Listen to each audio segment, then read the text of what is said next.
Hello, champions. Before we get started today, I just want to let you all know how proud I am. We only have 2 weeks left of school, and you guys have been knocking this distance learning situation out of the park. And I just want you to know that that is big kid material. You being able to stay on top of your work and remain accountable for your own success, wow. I am proud and I am impressed with such a great work ethic. So, while you are watching this video today, maintain your confidence, maintain that champion mindset, and always remember, it's okay to make a mistake as long as we're learning. Enjoy. Welcome back, champions. On this video's lesson, we will be focused on mixed practice using flat sticks and dots and checking our work with a numbered line in 4 easy steps. Let's get started. And when we begin, of course, we have our pencil and paper out. We have written our equation out already. Then we do step 1. Step 1 says, read the equation. Number 1 is blank plus 496 equals 836. When we read our equation, it better helps us label the equation. So let's read it one more time. Blank plus 496 will equal 836, meaning this number and this number together will give us 836. So from reading the equation alone, we already know that this is going to be our whole number because this is going to be the bigger number. How do we know that? Because this blank plus this number, 496, is going to give us 836. So whatever is over here in this number can't be more than 836 because we will get 836 when we add our known part and our missing part together. So let's go ahead and label that. So after we have labeled our whole number and we know our known part because that was the part that the equation gave us, we know that we're looking for the missing part because we know that we need another part in order to add up to this 836. So once we have labeled our equation and we know all the information, that means we know what we're looking for. So we're ready for step 2. Step 2 wants us to create an equation to find the number in the blank. Well, our number in the blank will be our missing part. We know our known part, which is 496, and we know our whole number, which is 836. So that means that our equation needs to help us find what the missing part is. Our missing part equation will look like our whole number minus our known part will give us our missing part. We have to fill in the information that we already know so that we can find our missing part. So our whole number is 836. Our known part is 496. And we are looking for our missing part. Now we have completed step 1 by creating an equation to find that number in the blank. And so we can move on to step 3, which says solve equation using flat sticks and dots. Our first move to completing step 3 is to create our own flat sticks and dots chart. So take a moment to create a flat sticks and dots chart, and when we come back, we will fill in that chart with our equation that we created earlier. Here is what our flat sticks and dots chart will look like starting off. Now we are ready to put our equation in our flat sticks and dots chart.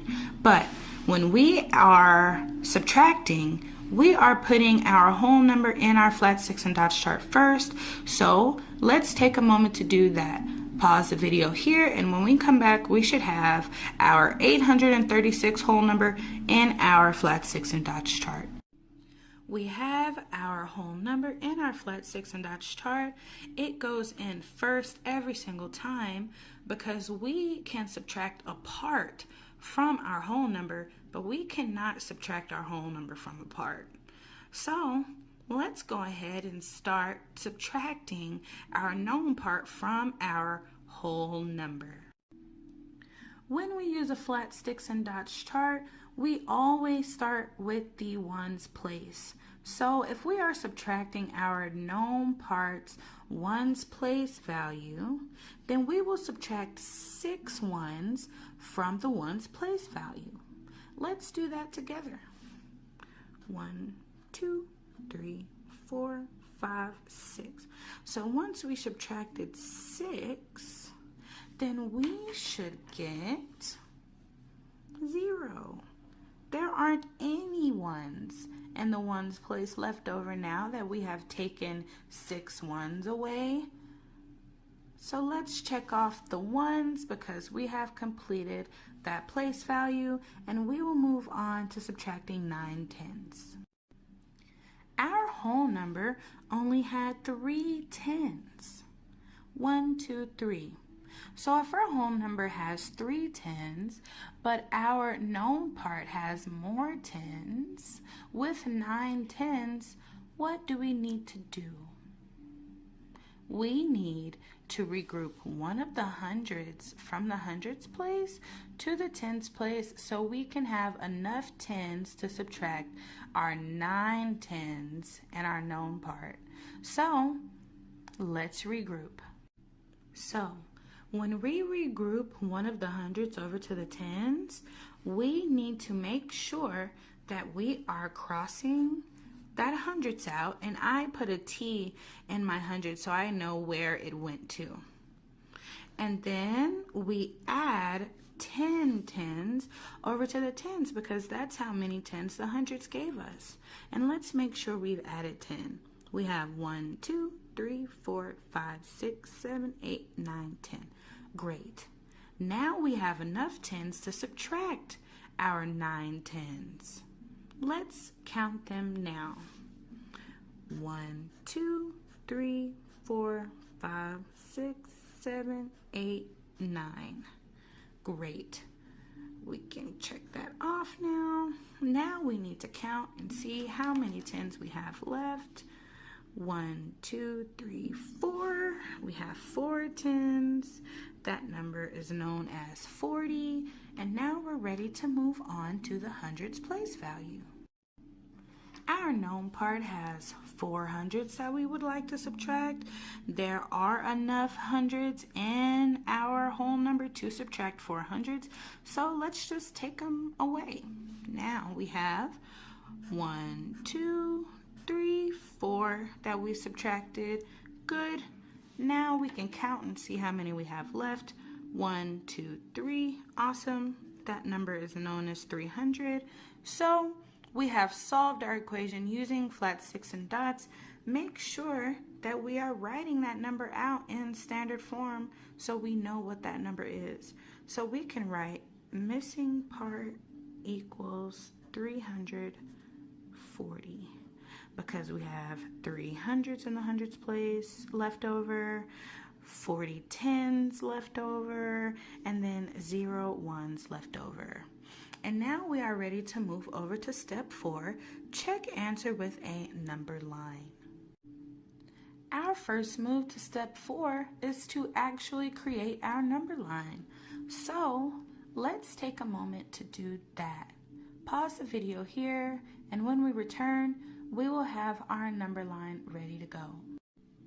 When we are subtracting on a number line, we have our whole number furthest to the right because it is the largest number.